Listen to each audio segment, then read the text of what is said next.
सम्पूर्णमा नमस्ते। आज हामी मिति 2082 माघ 26 गतेका दिन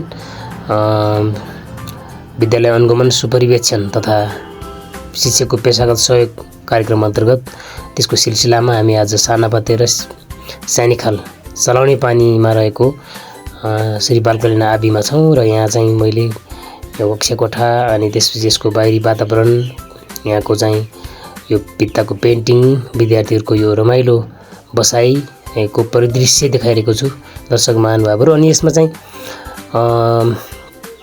यता चाहिँ विद्यार्थी भाइ बहिनीहरूको ह्यान्ड राइटिङ पनि गजबको रहेछ यसो हेरियो। अनि यो चाहिँ शारदा नगरपालिकाका आदरणीय नगर प्रमुख श्री प्रकाश भण्डारीज्यूले चलाउनु भएको शैक्षिक महाअभियान अन्तर्गतको एउटा चाहिँ श्रमदानबाट यहाँ बनेको यो भवन देख्दा अत्यन्तै खुसी लाग्यो र उहाँको यो महाअभियानले यहाँ मूर्त रूप लिएको मैले महसुस गरेको छु, हाम्रो टिमले महसुस गरेको छ। यसका लागि उहाँ लगायत यहाँका वडा अध्यक्ष सबैलाई हार्दिक धन्यवाद दिन चाहन्छौँ।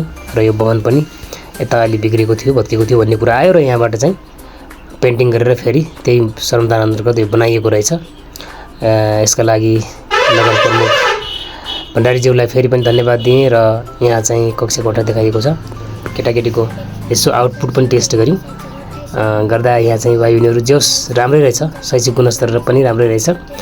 थोरै विद्यार्थी भए पनि चिटिक्क परेको हैन, सफा सुग्घर भित्ता पेन्टिङ अनि बसाइ सबै जति छ त्यो भएको चिज सम्पूर्ण चिजलाई चाहिँ सदुपयोग गर्नुभएको रहेछ। त्यसका लागि यहाँका आदरणीय प्रधानाध्यापक तारा विष्ट सरलाई हार्दिक धन्यवाद दिन्छु। र कार्यक्रम पश्चात हामीले यो अनुगमन सुपरिवेक्षण पश्चात हामीले यहाँ चाहिँ यो यहाँको अभिभावक अनि विवेश सदस्यज्यूहरू, अध्यक्षज्यूहरू, स्टाफ सबैसँग अन्तर्क्रिया कार्यक्रम गऱ्यौँ र त्यसपछि हामी निस्क्यौँ। अनि बाहिर निस्किँदा खुसी लाग्यो। अनि भाइ बहिनीहरू चट्ट यहाँ चाहिँ खानेकुरा खाजा खाएर बसिरहनु भएको थियो, चिटिक्क परेर राम्रो ड्रेसमा, एउटै ड्रेसमा आनन्द मान्दै खुसी हुँदै खाजा खाइरहनु भएको छ। यस्तो मजाको छ यो जो शैक्षिक गुणस्तर, शैक्षिक अभिवृद्धिका लागि यो एउटा उदाहरण नै हो भन्छु म।